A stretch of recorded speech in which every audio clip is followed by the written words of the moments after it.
नमस्कार दोस्तों, आज हम लेकर आए हैं आपके लिए एक और रोचक ज्ञानवर्धक कहानी। पूरा जरूर सुने, इसे आपकी लाइफ बदल जाएगी। एक जंगल में एक हाथी और एक बकरी रहते थे।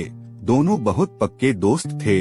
दोनों साथ में मिलकर हर दिन खाने की तलाश करते और साथ में ही खाते थे। एक दिन दोनों खाने की तलाश में अपने जंगल से बहुत दूर निकल गए। वहाँ उन्हें एक तालाब दिखाई दिया। उसी तालाब के किनारे एक बेर का पेड़ था। बेर का पेड़ देखकर हाथी और बकरी बहुत खुश हुए। वह दोनों बेर के पेड़ के पास गए। फिर हाथी ने अपनी सूंड से बेर के पेड़ को जोर से हिलाया और जमीन पर ढेर सारे पके हुए बेर गिरने लगे। बकरी जल्दी जल्दी गिरे हुए बेरों को इकट्ठा करने लगी।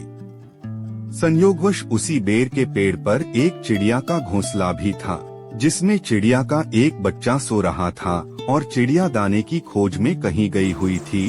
बेर का पेड़ जोर से हिलाने के कारण चिड़िया का बच्चा घोंसले से बाहर तालाब में गिर पड़ा और डूबने लगा। चिड़िया के बच्चे को डूबता हुआ देखकर उसे बचाने के लिए बकरी तालाब में कूद गई, लेकिन बकरी को तैरना नहीं आता था। इस वजह से वह भी तालाब में डूबने लगी।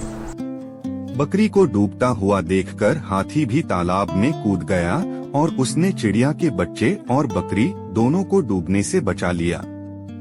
इतने में चिड़िया भी वहाँ पर आ गई थी और वह अपने बच्चे को सही सलामत देखकर बहुत खुश हुई। उसने हाथी और बकरी को इसी तालाब और बेर के पेड़ के पास रहने के लिए कहा।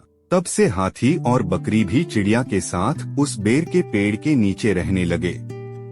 कुछ ही दिनों में चिड़िया का बच्चा बड़ा हो गया। चिड़िया अपने बच्चे के साथ जंगल में घूमकर आती थी और हाथी और बकरी को जंगल में किस पेड़ पर फल लगे हैं इसकी जानकारी देती थी।